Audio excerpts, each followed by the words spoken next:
Bismillahirrahmanirrahim. Assalamualaikum warahmatullahi wabarakatuh. Alhamdulillah.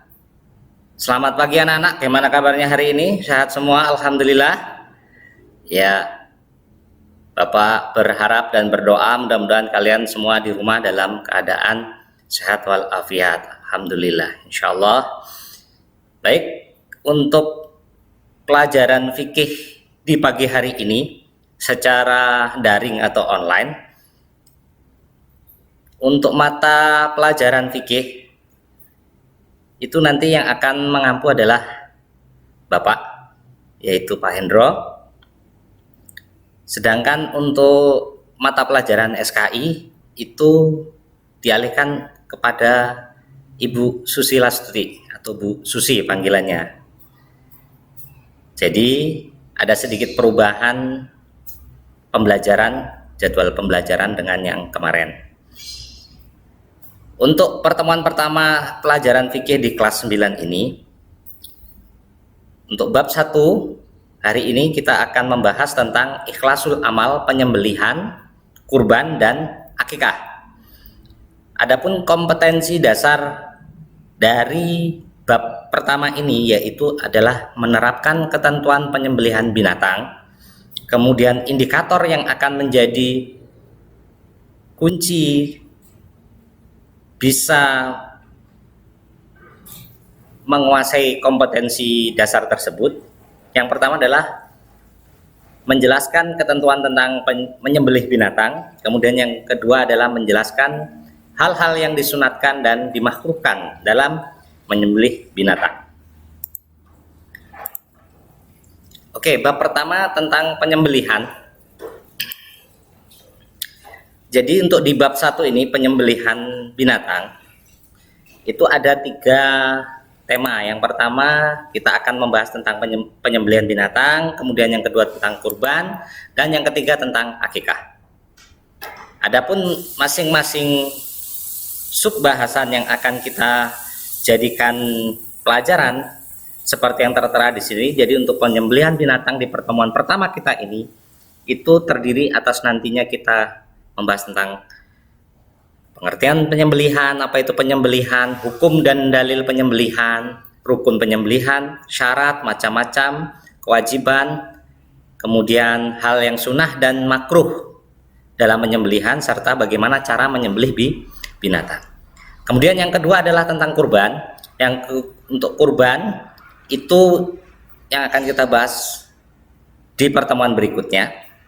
Ada pengertian kurban, ada hukum dan dalil kurban, sejarah ibadah kurban, ketentuan hewan kurban, waktu dan tempat penyembelihan kurban, sunnah dalam penyembelihan kurban, kemudian bagaimana fungsi kurban.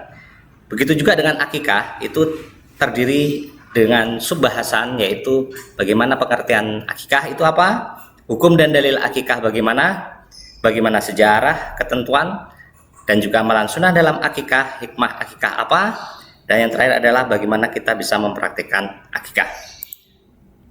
Dari akikah dan kurban itu akan kita tarik kesimpulan apa persamaan dan perbedaan antara kurban dan akikah.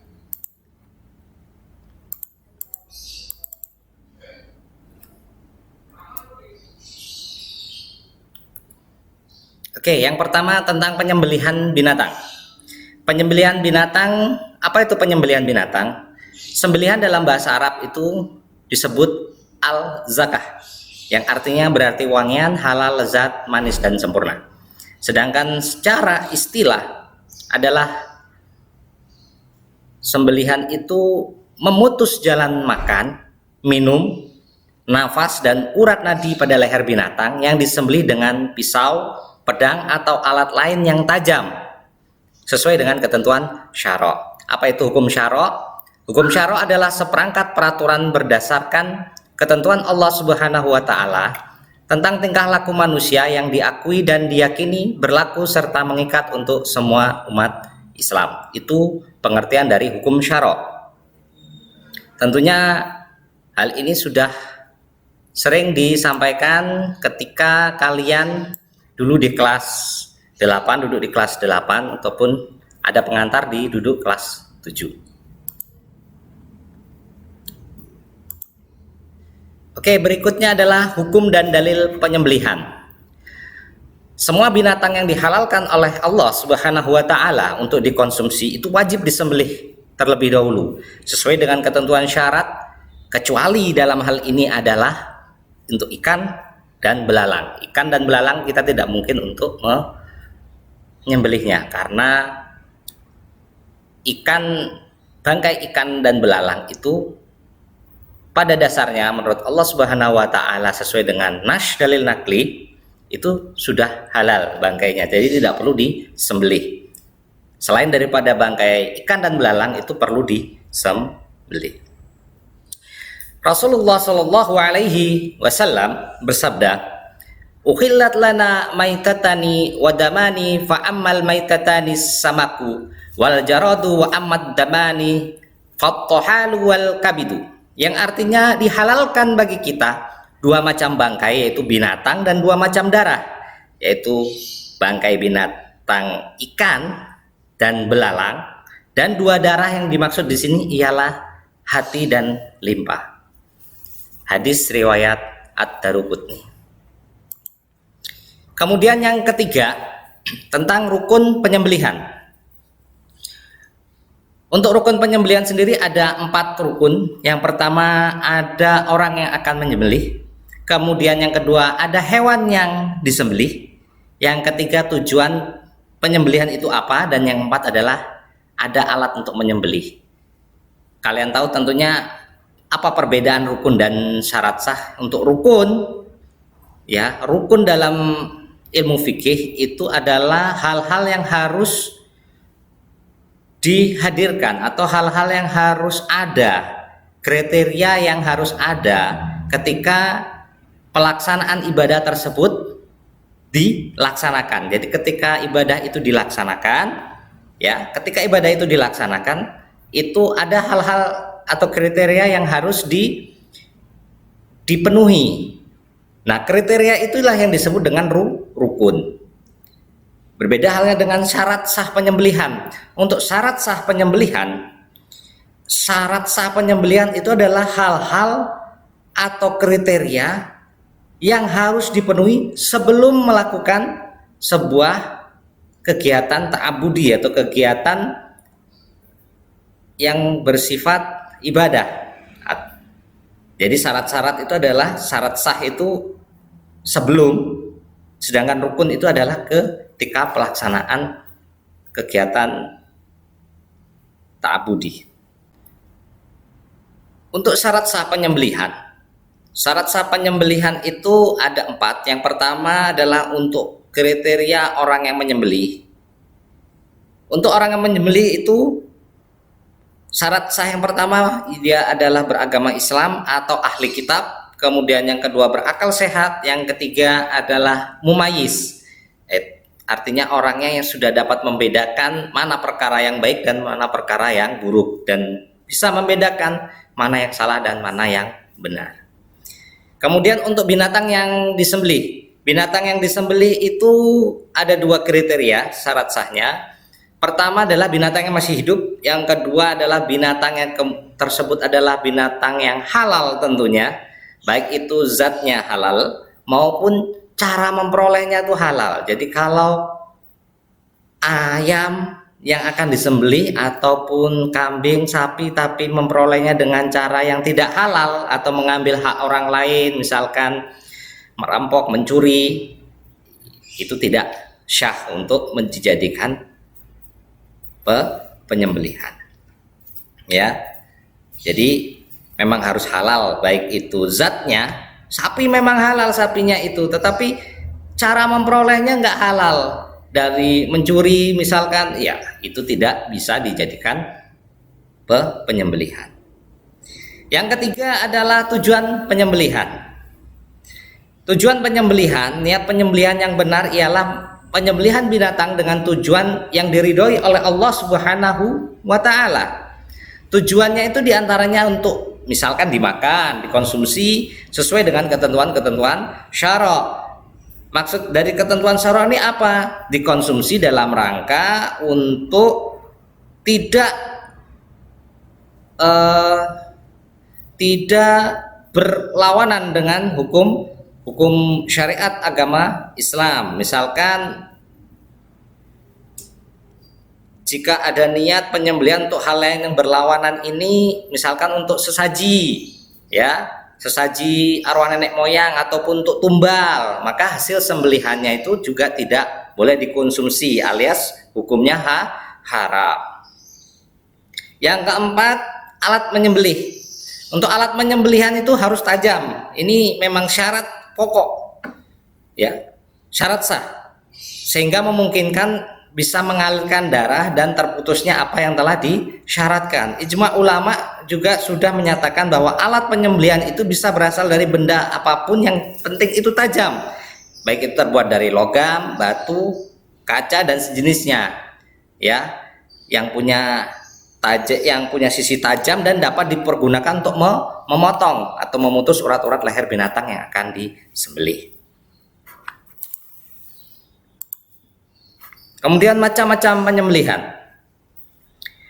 Macam-macam penyembelihan. Penyembelihan merupakan perkara yang bersifat ta'abudi atau tata cara penyembelihannya sudah ditentukan oleh syariat tentunya. Dalam suatu kondisi tertentu, penyembelihan itu dapat dibedakan menjadi dua bentuk berdasarkan keadaan hewan yang akan disembelih. Jadi ada dua, yang pertama adalah maqdur alaih dan yang kedua adalah ghairu maqdur alaih. Apa itu maqdur alaih? Maqdur alaih yaitu penyembelihan atas hewan yang dapat disembelih lehernya. Dalam kondisi ini hewan dapat disembelih dengan cara ada dua. Yang pertama nahar dan yang kedua adalah zab. Nahar itu apa? Nahar itu penyembelihan yang ditujukan pada bagian tempat kalung pangkal leher di atas dada, biasanya untuk menyembelih unta. Jadi kalau kurang lebih itu di sini. Nah, kalau kita lihat kalung itu kan biasanya ada di sini, ya kan? Nah, pangkal leher di atas dada. Jadi ini dada, di atas dada, ya, di atas dada pas. Kemudian pada bagian tempat kalung biasanya di sini. Ini untuk unta. Biasanya unta. Caranya nahar, menyembelih hewan dengan cara yang normal, yaitu disembelih lehernya. Kemudian yang kedua adalah zab. Zab itu seperti apa? Zab itu menyembelih hewan dengan melukai bagian leher yang paling atas atau ujung leher di sini. Ya, ini di sini. Ujung atas leher. Biasanya ini untuk hewan-hewan seperti kambing, ayam, sapi, dan sebagainya. Pokoknya selain daripada unta. Itu adalah zab. Jadi ada dua, yaitu nahar dan zab. Nahar itu untuk unta di atas dada di sini. Kemudian ke atasnya lagi di sini itu untuk ayam, kambing, ya, di sini. Ya. Itu untuk ayam, kambing, kemudian sapi dan sebagainya. Lalu yang kedua, kondisi hewan dalam kondisi ghairu maqdur alaih. Maksudnya apa itu, Pak? Nah, ghairu maqdur alaih itu nyembelihan binatang yang nggak bisa disembelih lehernya karena biasanya liar, ya. Cara misalkan kuda liar atau sapi liar atau hewan buruan, rusa liar, kalau kalian biasa berburu di hutan atau apa, biasanya kan ada hewan-hewan liar, maka dia tidak bisa ditangkap dan dipotong lehernya. Maka bagaimana cara menyembelihnya? Cara menyembelihnya yaitu dengan cara ghairu maqdur alaih. Maksudnya caranya itu bisa disembelih di bagian manapun dari tubuhnya dengan cara menggunakan benda tajam. Dan yang dalam hal ini tidak boleh menggunakan tulang dan gigi. Intinya pakai benda tajam, baik lebih bagus itu adalah terbuat dari logam yang bisa mengalirkan darah dan mempercepat kematiannya. Misalkan panah, boleh. Itu misalkan kita memanah dengan anak panah tentunya, ya. Kita panah karena hewannya liar, susah untuk ditangkap, jadi kita panah, ya. Kita panah, spreads. Boleh. Kenanya nanti di mana, Pak? Kan nggak kena di leher. Ya, ini namanya ghairu maqdur alaih. Boleh kena di mana saja, Yang penting dia bisa mengalirkan darah dan mempercepat kematiannya. Jadi boleh itu. Ya. Jadi para ulama fikih telah sepakat bahwa hewan yang masih ada hayat mustaqirrohnya atau masih bernyawa, maka hewan itu boleh disembelih. Jadi udah kalian parah nih, ceplet ya, kena rusanya, das, kena perutnya, das, atau dadanya, tapi nggak langsung mati, ya, tidak langsung mati, masih dia ada tanda-tanda kuat bernyawa, masih dia bisa bergerak segala macam. Kalian mau sembelih ini, sembelih dengan cara makdur alai, nggak afdol kayaknya kalau nggak dipotong lehernya gitu ya. Kadang kan ada yang nggak pingin rasanya nggak afdol gitu, maka itu boleh juga. Jadi masih ada tanda-tanda hayat mustaqirroh, yang artinya masih bisa bergerak, tanda-tanda nyawa. Ya, jadi bisa gerakan yang kuat pada kemudian kalian pakai makdur alai. Tetapi kalau nggak sempat di makdur alai, ya kalian hanya lewat panas saja, itu juga boleh. Itu pakai ghairu makdur alai. Ya. Jadi intinya ada dua keadaan hewan yang bisa dipotong lehernya dan tidak bisa dipotong lehernya karena liar. Jadi ada makdur alai dan ghairu makdur alai. Nah, ghairu makdur alai misalkan juga contohnya ayam ya. Kalian lihat ayam yang liar gitu, kemudian di jalan raya nyebrang jalan raya, ditabrak, jabret, ditabrak. Ketika ditabrak, ayamnya tidak mati, ya, tetapi masih ada tanda-tanda hayat mustaqirroh, masih bergerak gitu, masih sakaratul maut mungkin ya. Kalian ambil pisau, wah ini tak potong nih, daripada dia tersiksa, mending tak potong, nanti jadi halal, bisa dimakan nih, lumayan. Maka boleh seperti itu, boleh. Jadi kalian itu namanya hayat mustaqirroh, kemudian masih ada tanda-tanda hayat mustaqirroh, kalian potong ya. Intinya sebelum memotong ya, diingat itu masih ada tanda-tanda hidup, tanda-tanda hayat mustaqirroh tuh, jadi hidupnya tuh masih kuat, gerakannya tuh masih kuat. Kalau cuman nyawanya kembang kempis, wah itu nggak boleh ya, karena itu dikhawatirkan sebelum dia dipotong dia sudah mati menjadi bangkai, jadi nantinya bisa haram. Jadi bagaimana biar bisa halal? Tentunya kita lihat tanda-tanda hayat mustaqirrohnya. Itu ya cara-cara macam-macam penyembelihan ya. Kemudian apa yang harus diperhatikan dalam menyembelih? Untuk menyembelih itu yang jelas dalam Islam tuntunannya bagaimana kita harus berbuat ihsan, berbuat baik terhadap hewan, tidak boleh menyakiti sebagainya, makanya alatnya juga harus tajam. Kemudian binatang yang masuk, yang kedua, untuk binatang yang masuk kategori makdur alaih, dipotong urat tempat makanan di mariknya dan urat tempat keluar nafasnya atau hulkumnya. Jadi kedua urat ini harus putus. Itu di mari ya, namanya tempatnya itu mari, dan juga hulkum. Mari itu tempat makanan atau kerongkongan biasanya ya, untuk masukkan makanan. Kemudian untuk nafasnya itu urat nafasnya namanya hulkum. Sedangkan untuk binatang yang masuk kategori ghairu makdur alaih, karena darurat maka tidak dapat disembelih lehernya, maka bisa dilakukan di mana saja dari badannya. Yang penting binatang itu terluka, kemudian mengeluarkan darah yang banyak dan mati karena lukanya itu. Itu untuk ghairu makdur alaih. Untuk makdur alaih ya harus dua urat tadi, tapi untuk ghairu makdur alaih boleh boleh di mana saja, yang penting keluar darahnya, dan dengan keluar darahnya banyak kemudian dia mati.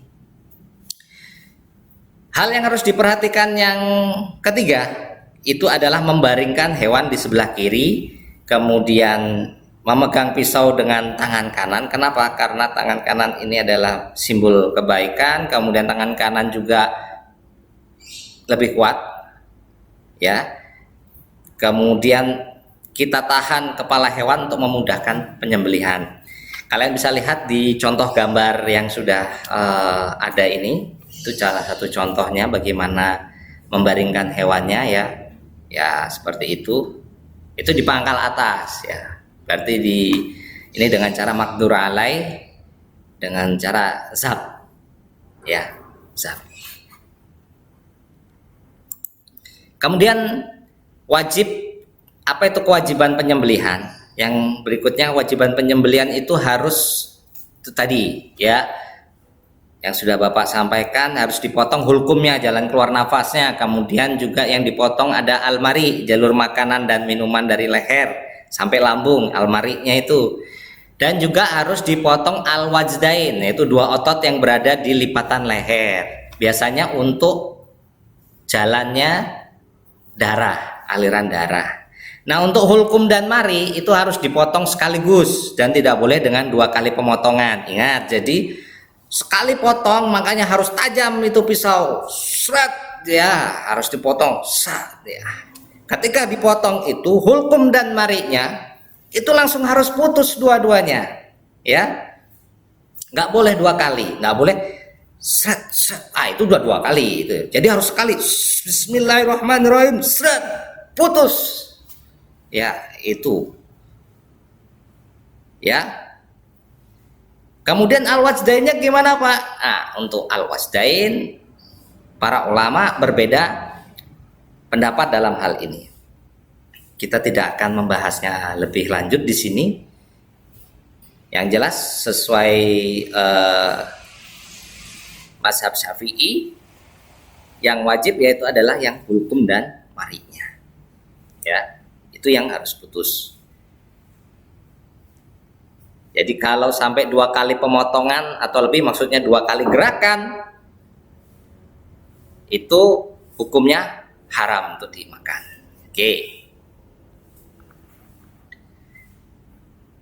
Oke, kemudian apa saja hal-hal yang disunahkan dalam menyembelih?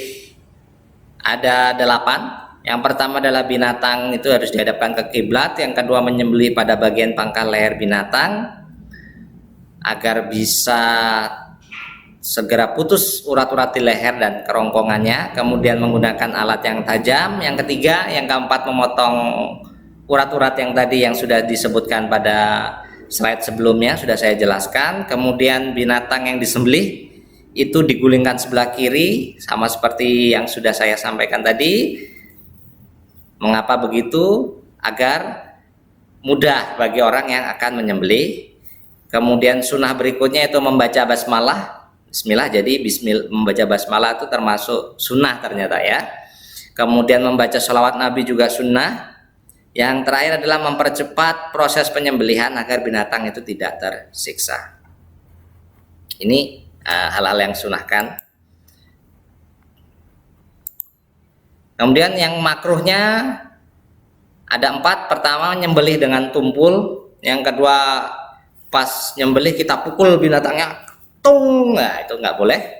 Kemudian menyembelih hingga lehernya terputus juga makruh, termasuk di sini. Kemudian yang paling makruh juga mengulitinya sebelum binatang itu benar-benar mati. Itu namanya nyiksa, ya. Belum dipotong udah dikuliti dulu. Wah, itu kasihan, masya Allah, kasihan, ya. Jangan sampai seperti itu makruh sekali, makruh, ya. Kemudian bagaimana cara menyembelih binatang? Jadi ada 2 cara menyembelih binatang. Yang pertama secara tradisional, yang kedua secara mekanik, by machine. Mesin otomatis, mesin potong. Kalau jumlahnya banyak ribuan, nggak mungkin kita juga pakai tradisional, orang potong satu-satu, ya. Kalau sapinya akan 1000 dan dalam 1 hari harus selesai terpotong semua, itu harus menggunakan mekanik. Untuk tradisional itu harus disiapkan terlebih dahulu, ada lubang penampung darahnya, kemudian peralatannya disiapkan, dibaringkan hadap kiblat, kemudian dibaringkan juga diletakkan di atas lubang binatang itu, kemudian kakinya diikat, ya, kepalanya tekan ke bawah agar tanduknya menancap ke tanah, jadi tidak meronta-ronta, nggak akan tersiksa, ya.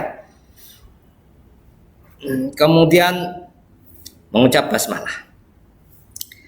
Kemudian ketika mengucap basmalah bisa digoreskan pada leher binatang yang disembelih hingga putus jalan makan, minum, nafas serta urat nadi kanan dan kiri pada leher binatang.